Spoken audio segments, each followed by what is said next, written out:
Deuxième vidéo relative aux dates en Excel. Donc je continue. Alors dans l'exemple ici, dans la cellule B1, dans la cellule B2, j'ai introduit des dates et ou des heures. Et on a une fonction qui va me permettre de décomposer les heures présentes dans des cellules. Imaginons ici en A6, je vais faire en sorte qu'il m'affiche l'heure mentionnée dans la cellule B1. Eh bien, la fonction à utiliser, c'est simplement la fonction heure, donc égale heure. Je précise la cellule qui contient l'heure à examiner, je ferme la parenthèse et je valide. Et en validant, il m'affiche bien l'heure correspondante. Je vais glisser pour la deuxième, ça fonctionne bien. Et suivant le même principe, on a une fonction qui permet de décomposer les minutes. Donc ici, je veux en A10 qui m'affiche les minutes correspondant à l'heure mentionnée en B1. Donc la fonction égale minute, attention au singulier, j'ouvre la parenthèse, je précise la cellule, je ferme la parenthèse. Je valide, 49, il est bien 11h49, ça fonctionne bien. Je glisse pour la suivante, ça fonctionne bien.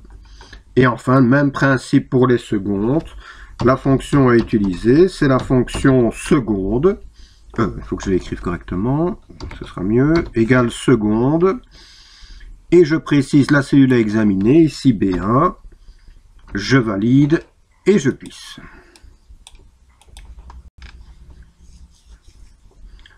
Voilà, pour cette première fonction. Alors une deuxième pour cette vidéo.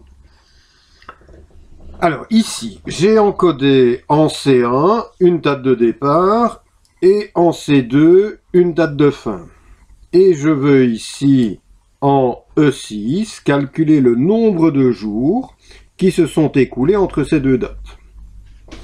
Donc, la formule simplement à utiliser, on fait une soustraction de dates. Et en faisant une soustraction de dates, le résultat affiché correspondra au nombre de jours écoulés entre les deux dates. Donc je vais simplement lui dire, tu fais égal C2 moins C1. Et en validant, il me dit que entre ces deux dates, 365 jours se sont écoulés. Voilà, tout simplement. Donc lorsque vous soustrayez deux dates, le résultat affiché correspondra au nombre de jours écoulés entre les deux dates.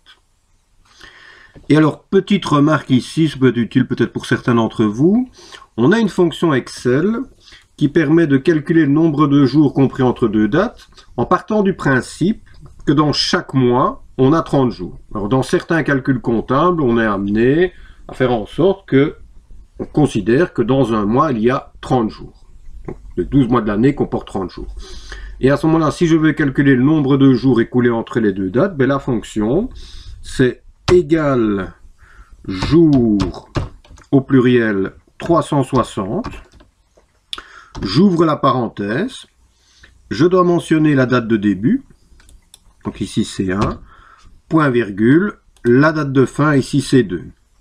Je ferme la parenthèse et en validant, j'ai un résultat qui est naturellement différent de celui-ci vu qu'on considère que dans chaque mois, il y a 30 jours. Voilà.